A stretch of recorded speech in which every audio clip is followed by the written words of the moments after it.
I remember gripping her fingers so tightly, afraid if I let go even for a second, the world would swallow me. Stay close, my mother whispered, bending down so her lips brushed my ear. Don't let go of my hand, no matter what. Do you hear me? I hear you, I said, but my voice cracked. My chest still hurt from crying at my father's funeral just weeks earlier. I hated crowds. I hated noise. I hated anything that didn't feel safe like her arms. She squeezed my hand. We'll get some sweets. You like sweets, don't you?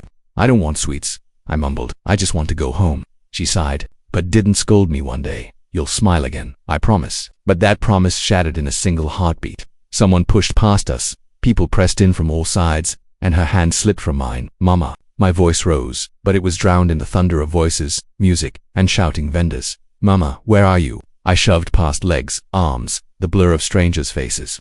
Everyone looked taller, louder, sharper. My chest tightened like it might split open. A man crouched in front of me. Hey kid, you okay? Where's your mother? I shook my head violently. She was here. She was just here. Calm down, he said, his tone too casual, like I wasn't shattering inside. Can't calm down. I screamed, throat burning, Mama, Mama. A woman knelt beside me. Sweetheart, what's your name? I couldn't answer. My tongue froze. I just sobbed, gulping air like I was drowning. The woman touched my shoulder. It's all right. We'll help you find her. No, I jerked away. Only she can help me. Only Mama. The man frowned. Do you know your address? Where do you live? I don't know. I don't know. My fists pounded against my legs. She said, don't let go. I didn't let go. I didn't let go. People began staring. I heard whispers. Whose boy is that? Why isn't the mother looking for him? Poor thing. Maybe abandoned. The words slashed through me. My father was gone. My mother gone too. No, I whispered, shaking my head hard, enough to make it spin. She didn't leave me. She wouldn't leave me. My voice cracked as I screamed again. Mama. The woman's voice softened. Sweetheart, we'll go to the police. They'll find her. I sobbed so hard my ribs ached. I don't want the police. I just want Mama. The man muttered, maybe she's not coming back. My knees buckled, and I collapsed onto the dirt. His words hammered inside me, echoing louder than the crowd. Not coming back. Not coming back. Mama. The sound left me like a broken breath. I remembered her last squeeze, her warm fingers, her voice saying, don't let go. I remembered how safe I felt just a moment earlier, and how now, just like with father's safety, had vanished. The woman crouched closer. We'll stay with you, okay? You're not alone. But I was. Completely, and though my mother's voice was swallowed by the crowd, I swore I still heard it, faint, calling my name. Then it faded, leaving only silence pressed against my chest. The woman's hand brushed my shoulder again, and I jerked away. You're not my mother, I shouted, my throat still raw from crying. Take me back. I want her. Her face tightened, but her voice stayed soft. We tried, sweetheart. We looked. We went to the police. No one came. That's a lie. My chest heaved. She was there. She was calling me. You didn't look hard enough. The man beside her crossed his arms, speaking slower, heavier. Listen, boy. We're not your parents. We know that. But you can't stay out here screaming all night. You'll freeze, or starve. I don't care. My voice cracked. I want Mama, not you, not anyone else. The woman's eyes glistened. You think I'm trying to take her place? No, I'm just trying to keep you alive. Alive. The word hit me like a slap. I wanted to scream that living didn't matter without her, but my stomach growled so loud it betrayed me. The man sighed. You hear that he's hungry. Let's go. I'm not going with you. I backed away, fists balled, though my knees trembled. What if she comes back and I'm gone? She won't find me. She'll think I left her too. The woman crouched, her voice trembling now. Sweetheart, the police waited. They waited hours. No one came. Maybe she's still looking. Maybe she's not. But right now you need food, please. I shook my head so hard it made my vision blur. No, she didn't leave me. She wouldn't. The man's tone hardened. We're not saying she left. Stop twisting it. We're saying she's not here. And we can't leave you to die because of that. My chest burned. His words felt like betrayal, even though he didn't know me. You don't know her, I spat. You don't know anything about her. You're right, he muttered. We don't, but we know. Hunger, we know, cold, and we won't stand by while you learn them the hard way. The woman reached for my hand. I pulled it back, but she whispered, please, just tonight. If she comes tomorrow, you'll be rested. Stronger to run to her, but not like this, not half dead in the street. Her words slid under my skin, tearing me open, rested, stronger, like I needed strength for anything except clinging to my mother. I hate you, I whispered, hot tears running down my face. I hate both of you. You're stealing me. She flinched but didn't let go of her calm tone. Then hate us, but eat, sleep, breathe. You can hate us tomorrow too. The man muttered, let's go before people start asking questions. I wanted to stay, to fight, to keep shouting until she found me, but my body betrayed me, the ache in my legs, the hollow burn in my belly. the dizzy spin in my head. When the woman held out her hand again, I didn't take it. I just walked, fists clenched, eyes on the dirt. Inside their small home, the smell of warm bread stabbed at me. I clenched my teeth. The man pushed a plate toward me. Eat. I said I don't want it. Your stomach says otherwise, he muttered. I slammed the plate away. Stop pretending. You're not her. You'll never be her. The woman's voice cracked this time. We know we don't want to be. We just don't want you to starve, that's all. Her honesty was worse than her kindness. It left me no one to fight, no one to blame, only silence. I pushed the plate back, but softer this time. If she comes, if she looks for me and I'm not there, my voice broke. She think I gave up on her. The woman shook her head. No, if she's looking, she'll never stop. And if she doesn't find you tonight, she'll keep looking tomorrow, and the next day you'll see. I wanted to believe her. I wanted those words to wrap me up like Mama's arms, but all I felt was the hollow ache of absence that night. I lay on their rough mat, fists pressed against my eyes. The woman whispered something in the dark, but I didn't answer, because in my heart, only one voice mattered, and it wasn't hers. Hey look, there's the orphan. One of the boys sneered as I walked into class. I froze. My chest tightened. Your mum didn't want you. Another one laughed loud enough for everyone to hear. That's why she left. She dumped you in the crowd like garbage. The words hit harder than fists. My nails dug into my palm. Shut up. Oh, the boy smirked, circling me like a predator. Touched a nerve, huh? Poor little abandoned dog. Bet even your foster parents don't really want you. My voice snapped before I could stop it. She didn't leave me. I lost her. The whole class laughed, the sound stabbing into me. Sure, one said mockingly. Keep telling yourself that. If she wanted you, she'd have found you. By now, the teacher walked in, and the laughter stopped.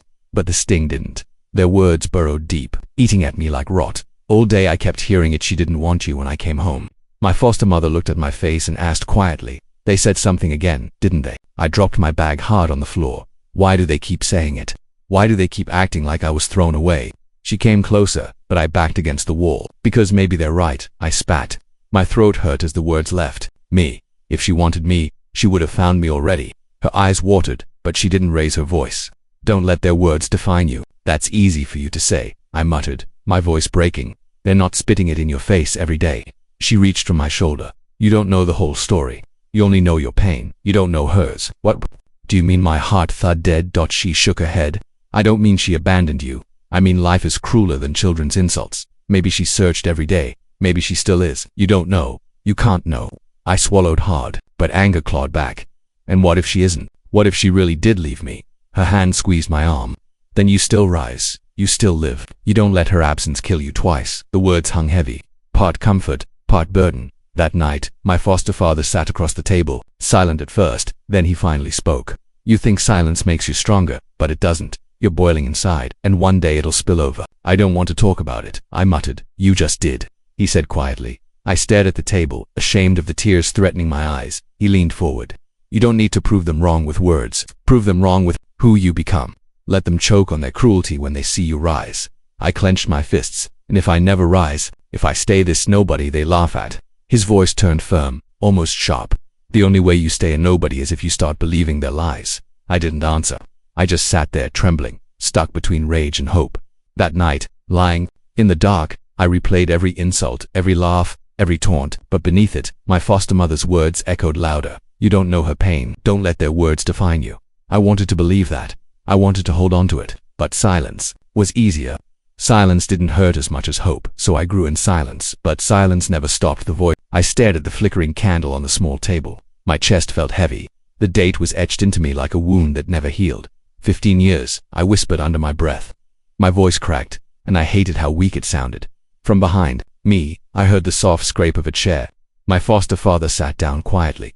You still remember every detail, don't you? How could I forget? I clenched my fists. First my father, then my mother. Maybe I was cursed. His eyes narrowed, not in anger, but in pain. Don't say that. You were never cursed. Life was unfair, brutally unfair, but that doesn't make you cursed. I let out a bitter laugh. Unfair. He died when I was still a kid and my throat tightened.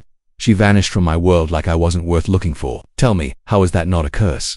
He leaned forward, elbows on the table. Because you're still here, breathing, fighting. Every day you wake up is proof the world didn't crush you. I shook my head. Fighting for what? People still look at me like I don't belong anywhere. They say I was unwanted. Maybe they're right. They're wrong. His voice was firm, sharper now. I saw the way your mother screamed for you that day. Do you think she wanted to lose you? Sometimes life rips people apart, and no amount of screaming puts them back together. His words hit me like a stone in my chest. My mother's voice flashed in my head, her hand holding mine, tightly in the crowd, then nothing but emptiness. "You sound so sure," I muttered. "But you didn't see what I saw. The way people look at me. The whispers, that's the boy whose mom didn't come back. You don't know what it feels like." He reached across the table, his calloused hand hovering near mine. "No, I don't know that pain, but I know loss. I buried my brother when I was your age. I buried my mother when I turned 20. I know what it's like to hate the world for stealing the only people who made it feel safe." I stared at him. His voice trembled at the edges, but he didn't look away. For the first time I realized grief lived in him too. "So what did you do?" I asked, my voice soft. "How did you not break?" "I broke," he admitted. "Plenty of times. But I learned something: you can stay broken, or you can take those shattered pieces and make something out of them. You've been trying to hold yourself together with silence. Let yourself grieve, son. That's how you start to heal."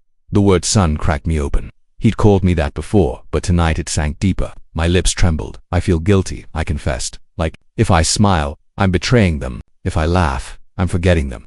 I don't want to forget." He exhaled slowly, like he had been waiting for me to say that. "Grief isn't forgetting. Grief is carrying love in the heaviest way. You don't honor them by drowning, you honor them by living." I lowered my head. His words made sense, but my chest still burned. I miss them every single day. It never stops." He squeezed my hand firmly. "It won't stop. Not completely, but it will change. The sharpness will dull, and in its place, you'll find strength you didn't think you had." For a moment, silence stretched between us, my eyes fixed on the flickering candle flame. My father's face hovered in my memory, the way he laughed, the way he carried me on his shoulders. It stabbed, but it also warmed me. "I want to believe you," I whispered. "Then start by letting yourself cry without shame," he said, and I did. My shoulders shook, and the tears finally came, tears I had locked away. For too many years, he didn't move, didn't try to stop me. He just sat there, steady like an anchored dot inside. Something shifted. The scar of my father's death would never vanish, but for the first time I wondered if maybe it didn't have to destroy me either. Was 20 when the letter came. The envelope had a government seal, and my hands trembled as I tore it open. Inside was a phone number and a name. "Ms. Rivera, social worker." I dialed before I could lose my nerve. "Hello, this is Ms. Rivera," a calm voice answered. I swallowed. My name's Daniel. You sent me a letter." "Yes, Daniel. Thank you for calling back." There was a pause. Careful, measured. "I've been reviewing old records. I found something. Something about your family." My chest tightened. "My family?" The word felt foreign on my tongue. Heavy, yes. Her tone softened. "I wanted to ask, do you want to know if your mother is still searching for you?" The room spun. My knees almost gave. Searching after all this time, but the fear hit just as fast. What if the answer was no? What if she'd never searched at all? I forced a laugh, brittle. What if she gave up long ago? What if I'm just a memory she buried? There was silence on the line. Then her voice, gentle but firm. "Daniel, I wouldn't be calling if I thought you were just a memory." I pressed the phone tighter to my ear. "You don't understand. First, my father died. Then she vanished in that crowd. 15 years of silence. 15 years of being told she didn't want me." My voice cracked despite my effort to hold it together. "What if they were right?" Ms. Rivera didn't flinch. "What if they were wrong? What if your mother's been carrying the same pain you have, waiting for this chance?" Her words cut. Deep hope and fear collided in my chest, tearing me in two. "I don't know if I can handle another disappointment," I whispered. "That's not weakness," she said. "That's honesty. But Daniel, hope isn't your enemy. It's your lifeline." I rubbed my forehead, my heart pounding. Part of me wanted to hang up, crawl back into the safety of not knowing, but another part, the child who cried for his mother every night, wanted to believe. "So what happens now?" I asked. "I'll need your consent to dig further," she explained. "There may be records, inquiries, even messages, but I can't move forward unless you say yes." My throat tightened. One word could change everything. One word could break me. I stayed silent for a long time. I heard her breathing, patient, waiting. Finally, I asked, "What if she doesn't want me anymore? What if she found a new life?" "Then, at least you'll know the truth," Ms. Rivera said. "And truth, even when painful, is better than a lifetime of wondering." I shut my eyes. She was right. The not knowing had been its own kind of prison. "I'm scared," I admitted. "I know," she said softly. "But fear means you still care, and that's worth something." Tears blurred my vision. For the first time in years, someone wasn't telling me to just move on. She was giving me permission to hope, even if it hurt. I took a shaky breath. "Okay, do it. Find out." Her voice warmed, almost like a smile. "I promise to be careful with your heart, Daniel. You're not alone in this." The call ended, but her words echoed in me. Not alone. I sat there in the dim light of my small apartment, staring at the wall. My heart raced with a dangerous mix of terror and longing for the first time in years. I let myself whisper into the empty room, "Mom, if you're still out there, maybe I'll find you." And for just a moment, the The weight of abandonment lifted, replaced by a flicker. The waiting room felt colder than it should have. I kept rubbing my palms against my jeans, as if the friction could quiet the storm inside me. Miss Rivera sat beside me, her presence steady, almost like an anchor I didn't deserve. The door opened, and an officer in a pressed uniform stepped in. His eyes softened when he looked at me. Daniel. My throat was dry. Yeah. He sat across from me, sliding a folder onto the table. The folder looked heavier than paper had any right to be. Reviewed the records, he said slowly. Your mother, she filed reports. Every year she never stopped. The words hit me like a punch to the chest. My breath caught. Every year. You're saying my voice cracked, and I could barely force the words out. You're saying she never gave up. That's right, he said gently. From the year you disappeared until now, she's been searching for you. I couldn't hold myself upright. My elbows sank onto the table, hands covering my face. Heat and salt burned. Behind my eyes. Ms. Rivera placed a hand on my shoulder, firm but kind. Daniel, I told you you weren't just a memory. I shook my head, choking on the disbelief. No, that can't be. All these years, people said she abandoned me, that she ran off, that she didn't want me. My voice rose, half anger, half desperation. Do you have any idea how many nights I hated her for it? How many times I wished I could erase her from my heart? The officer's voice was steady, but carried something heavy, almost sorrowful. I read her statements. Every year she begged us to reopen the case. Every year she left her contact information, in case there was any word. She didn't abandon you, Daniel. She's been crying out for you. My chest collapsed inward. Guilt, stabbed deep, sharper than any knife. She cried for me while I doubted her. She searched while I cursed her name. I clenched my fists, so all this time she was the one fighting, and I was the one giving up. Ms. Rivera spoke softly. You didn't give up, you survived. That's what matters. But the shame burned anyway. I thought she chose freedom over me. I thought I was the burden she couldn't carry. God, I hated myself for being unlovable. The officer leaned forward, his voice steady but weighted. I need you to understand something. She never once stopped identifying herself as your mother. Every document, every report she signed with hope. That hope never broke. My body trembled, a mix of relief and torment. I wanted to believe every word, but doubt still clawed at me. If she wanted me so badly, why didn't she find me? Why did it take 20 years? His expression tightened. Because the system failed her. Leads were lost, reports mishandled, but her intent, that never wavered. The system, always the system. Paperwork, bureaucracy, excuses that stole years of my life. My teeth clenched hard enough to ache. Miss Rivera's voice cut through my spiraling thoughts. Daniel, what you're hearing right now, it's proof, not of failure but of love, that refused to die. I looked at her, blinking through tears. Love I don't even know if I deserve it anymore. I doubted her, I cursed her. You were a child abandoned by silence, she said firmly. What else could you believe? The officer slid a photograph across the table. It was grainy, scanned from a report. But the woman's face, her eyes, they carried something I'd seen in the mirror my whole life. Don't. My breath hitched. That's her, he nodded. This was taken at the station 2 years ago, she insisted, on filing again, even when they told her it was useless. I reached for the photo with shaking hands. My mother's face stared back at me, tired but fierce, alive. The dam inside me broke. I pressed the photo against my chest, sobs ripping out of me in a way I hadn't cried since I was a boy. She never stopped, I whispered. All this time she was looking for me. Yes, the officer said. And now, Daniel, now we can help you find her. Hope surged in me, wild and terrifying. It wasn't gentle, it was raw, violent, almost unbearable. My heart wasn't sure it could carry it. I wiped my eyes with the back of my hand, voice trembling. I don't know if I can face her. What if she looks at me and sees the years lost? What if she blames me for doubting? Ms. Rivera leaned closer, her eyes steady on mine. She won't see blame, Daniel. She'll see her son. Her words cut through the haze, sharp and clear. Her son. I looked back at the officer. So what happens now? He closed the folder, his expression steady. Now, we try to reunite you. I clutched the photo tighter, tears streaking my face, my heart pounding with something I hadn't allowed myself to feel in years. Not certainty, not relief, but hope, wild, fragile, terrifying. Hope. And for the first time in my life, I let it in. The moment they told me she was waiting, my chest locked. My legs felt like they didn't belong to me. The social worker guided me down the long corridor of the reunion center, and every step echoed like a countdown. What if it wasn't her? What if she looked at me and saw a stranger? What if I couldn't forgive her, even if she begged? The door creaked open. She was there, older, thinner, streaks of gray in her hair, but her eyes, God, her eyes were the same. And the moment she saw me, she broke. Baby, her voice cracked raw, a word pulled straight from her soul. I froze in the doorway, my throat swelling shut. 15 years, she whispered, stumbling toward me, clutching her chest. I looked for you every day, every night, every prayer was your name. Her tears blurred her face, but I didn't move. I didn't know how. You, my voice fractured. You're really here. She nodded furiously. Yes, It's me, my son, my baby. She reached out, then pulled back like she was afraid I'd vanish. I thought I'd never see your face again. Something inside me cracked wide open. I thought you left me, I said, and the words shook out of me like broken glass. I thought you walked away. I thought I wasn't enough for you. Her knees buckled. She grabbed the chair beside her, before collapsing into it, sobbing so violently the sound rattled me. Never you were my whole world, my reason to breathe. She pounded her chest with her fist. When I lost you, her voice broke into a scream. I never forgave myself. The social worker stepped forward, gently touching my arm, but I shook them off. I could barely hear anything beyond the storm inside me. You're saying you didn't give up? My lips trembled. You didn't just move on. Her eyes snapped up, wide and fierce. Never. I filed reports every year. I begged the police. I searched markets, train stations, schools. Every time I saw a boy your age, I prayed it was you.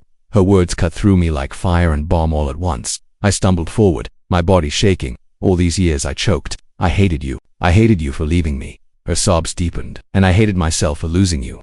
I never stopped hearing your voice in the crowd. I never stopped seeing your little face in my dreams. I finally collapsed into her arms. The moment our skin touched, 15 years of anger and loneliness exploded. My tears poured into her shoulder, and her hands clutched the back of my head like she'd die if she let go. I'm sorry, I gasped against her. I'm so sorry I doubted you. No, she cried, pressing kisses into my hair. No, baby, you had every right. I failed you. I failed to protect you. I should have never let go of your hand that day. Her body shook against mine, both of us drowning in the sound of each other's sobs. The social worker quietly slipped out, leaving us in our storm. I pulled back, my face wet, my chest aching. All those nights I cried myself to sleep, thinking, you didn't want me anymore. Do you know what that did to me? Her lips trembled.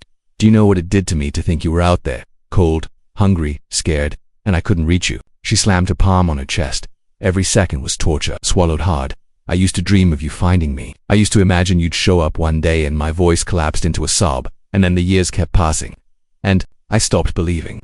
Her hand cupped my face, her thumb trembling as it brushed my tears. But I never stopped, never. For the first time in years, I let myself believe her. Silence filled the room, heavy but healing. Finally, she whispered, do you hate me? I shook my head slowly, painfully. No, I hated the story I told myself about you, that you chose to leave me. But hearing you now, my voice cracked. I just hate that we lost so much time. Her forehead fell against mine, both of us shaking. We can't get it back, she whispered, but we have now. We have today. And I swear I will never let you out of my sight again. Something deep in me loosened, a weight I didn't know I'd been carrying. I don't know how to start over, I admitted. I don't know how to be your son again after all this time. Her hands tightened around mine. Then let's just start with this. You were my son. You always were. You always will be. That's enough for today. Her words sank into me, like medicine. For the first time in years I felt warmth that wasn't followed by fear. I leaned into her chest, listening to her heartbeat. It was shaky, desperate, alive. The sound I thought I'd lost. Her hand trembled in mine as we sat across from each other. The silence between us was thick, almost unbearable. I could hear the faint hum of the fluorescent light above, the shuffle of footsteps in the hallway beyond the door, but none of it mattered. It was just me and her, 15 years of silence pressing down on us. I swallowed hard. I hated you sometimes, I said, my voice rough, shaky. I thought you chose a life without me. Her head snapped up, eyes wide, tears pooling instantly. No, she whispered, clutching my hand tighter. No, baby, never. I would never choose that. You were her, my whole world. I shook my head, fighting the storm rising inside me. But that's what it felt like. Every birthday, every night, I cried myself to sleep. I thought, if you wanted me, you would have found me. I imagined you moving on, smiling without me. My throat closed up, but the words spilled anyway, and it broke me. She covered her mouth, sobbing, shaking her head violently. I didn't move on. I couldn't. Every day, I begged for another chance. Every year, I filed reports, searched places, held on to scraps of hope. I hated myself, because no matter how much I screamed, I couldn't reach you. Her words cracked. Something in me, something I'd been clutching too tightly. Still, anger coiled under my ribs. Do you know what that does to a kid, to think they were left behind? To grow up believing they weren't worth fighting for? She flinched, like I'd struck her. I failed you, she whispered, voice trembling. I know I did, and I will carry that failure with me forever. But please, please believe me, I never stopped loving you. Not for a single breath. I couldn't look at her. I stared at the floor, at the worn shoes on my feet, at the shadows dancing under the table. My chest hurt, my stomach churned. Sometimes I told myself you were dead, I admitted quietly, because it was easier than believing you'd left me. Her cry broke the air like glass shattering. Don't say that, she begged, leaning forward, clutching my face in her trembling hands. Don't ever think I abandoned you. I searched for you with every piece of me. You were stolen from me, and I was powerless. Her tears fell hot against my skin. I never let go of you in my heart. Her hands were warm, shaking. I closed my eyes and let her hold me, though my body was stiff, resistant. Inside, two voices. We fought, the wounded child who wanted to scream, and the lost son who longed to fall into her arms. I pulled back slightly, enough to meet her gaze. So what now? We've lost 15 years. We can't get that back. She nodded, biting her lip hard enough to draw blood. We can't, and I can never undo the pain you lived through. But if you'll let me, I want to be here for everything that comes next. I don't care if it takes the rest of my life to rebuild what was stolen from us. I'll do it. Something in me cracked again, softer this time. You still call me your baby, I said, a small broken laugh escaping me. I'm not that little boy anymore. She smiled through tears. I know you're a man now, but to me you'll always be my son. That never changes. I leaned back, exhaling shakily. The air between us felt different now, less suffocating, more fragile, but open. I need you to know, I said, my voice low. There were nights I hated you, but there were also nights I prayed you'd come. And even when I stopped believing, in prayers, I still wanted you. I wanted my mom. Her lips trembled. And I wanted you, every day. I begged God to bring you back to me. Sometimes I thought he was punishing me for something I'd done. Sometimes I thought I deserved to suffer. But I never, her voice broke, never stopped being your mother in here. She pressed her hand against her chest. I felt my throat burn for the first time in years. I didn't try to swallow the tears back. I let them fall. I don't know how to forgive all the pain, I whispered, but I don't want to hate you anymore. Her hand slid over mine again. Then don't. Let's carry the pain together. Share it so it doesn't drown you anymore. Let me help carry it. The way she said it, it wasn't begging. It wasn't desperate. It was steady. A mother's vow. For the first time, I believed her. I nodded slowly, tears blurring my vision. Okay, we face it together. Her sob turned into a half laugh, broken and raw. Together, we sat there, holding hands like lifelines. The years between us didn't vanish, but for the first time, they didn't feel like a wall. They felt like scars we could trace, heal, and learn to live with. I took a deep breath. Tell me everything. The years, the searches, the nights you cried. I want to know. She nodded, wiping her tears. And you'll tell me everything too. Your fears, the nights you felt alone. Yes, I said, squeezing her hand. No more silence. Her face softened into a smile that carried both sorrow and hope. Then maybe, after all these years, we finally get to start again. And as I looked at her, the woman I thought I'd lost, the mother who never stopped fighting, I felt something I hadn't in a long time. Home, the living room felt too small for the weight of what was about to happen. My foster parents sat on the couch, hands folded tightly together. My mother sat across from them, her eyes darting between their faces and mine. My chest tightened. I'd wanted this, but now it felt like walking barefoot across broken glass. Cleared my throat. I thought it was time we sat together. No more halves of my life kept apart. My foster mother gave me a nervous smile. Of course, sweetheart, whatever you need. My mother's voice wavered. I'm grateful you agreed. I don't even know how to start. The silence hung heavy until my foster father broke it. Start with honesty. That's all any of us can do. I glanced at him, then back at her. My palms were damped on. My foster mother leaned forward slightly. We only tried to keep him safe until you came. That was always the promise. My mother's breath caught. Her eyes welled instantly. Thank you, she whispered, her voice trembling. Thank you for holding him when I couldn't. You don't know what that means to me. I felt my throat close up. For years I had wished for this exact moment, acknowledgement instead of rivalry, gratitude instead of silence. But my foster mother shook her head. I don't need thanks. There were nights when he cried himself to sleep and I held him, but it wasn't me he wanted. It was you. I could never be what you are. Her words pierced me. I hated that they were true. My mother covered her mouth, tears spilling freely. I never stopped searching. Not for a single day. But knowing you were there, it gives me peace. You gave him what I couldn't. I shifted in my seat, heart pounding. All my life I thought I had to choose who to belong to. But sitting here I realize I belong to both worlds. You both carried me in different ways. My foster father's voice was steady but low. We did what anyone should do. We gave him a roof, food, guidance. But what he needed most, his mother, we couldn't give. My mother reached across the space between us, her hand trembling. You gave him life when I couldn't reach him. That is more than I could ever repay. The room went silent again. I could hear the clock ticking, each second loud against the fragile quiet. My chest ached, but in that ache was something new. Release. But my foster mother finally smiled through misty eyes. Then maybe we stopped measuring who gave what. Maybe we just accept that he needed all of us, at different times. Her words broke something loose in me. I leaned forward, elbows on my knees, voice rough. I hated the split, the feeling that I was never fully anyone's. But right now, for the first time, I feel like I don't have to choose. I can just be. My mother's hand clutched mine. You are mine, always, but you are also theirs. I see that now. My foster father nodded, and he's ours too.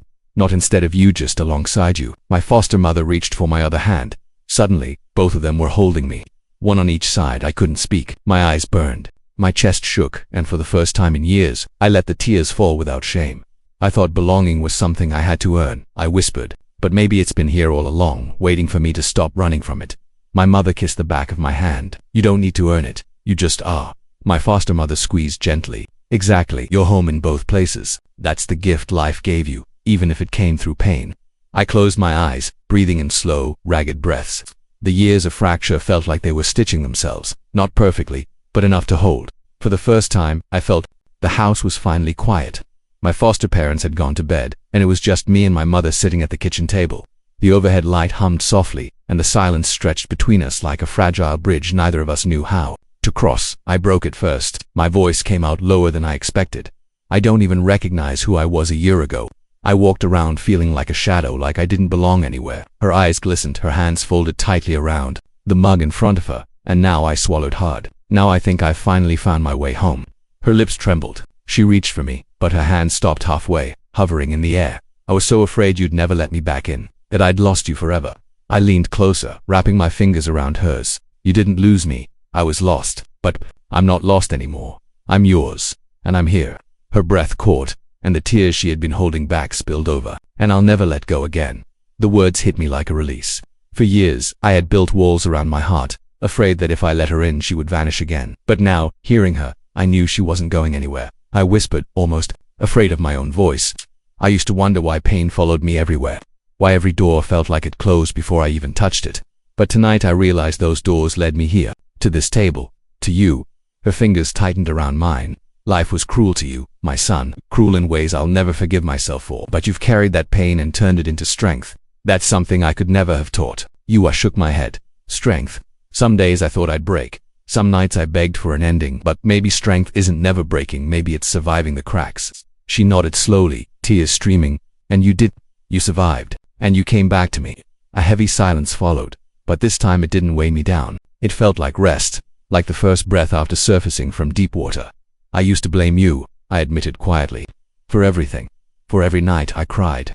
For every time someone made me feel like I didn't belong. I told myself you abandoned me. But now I see it wasn't abandonment. It was circumstance. It was survival. It was life being cruel to both of us. She pressed her forehead against our joined hands. If I could rewrite every moment, I would. I would have fought harder, louder, longer. But I can't change the past. I can only promise you this: my arms are yours until the day I die. The words wrapped around me like a blanket I had waited my whole life to feel. I exhaled shakily. I don't need the past to change anymore. I just need this moment. You, me, here. Her lips curved into a smile, soft and trembling. Then this is our beginning. I felt something shift inside me, like the boy who had once stood in the cold, searching windows for a glimpse of warmth, was finally stepping inside. Yeah, I said, voice thick. My new beginning. We sat there for what felt like forever, holding hands, saying nothing. For once, silence didn't feel like emptiness. It felt like belonging. And in that quiet, I knew home wasn't a place I had to find anymore. It was here. It was her. It was me finally choosing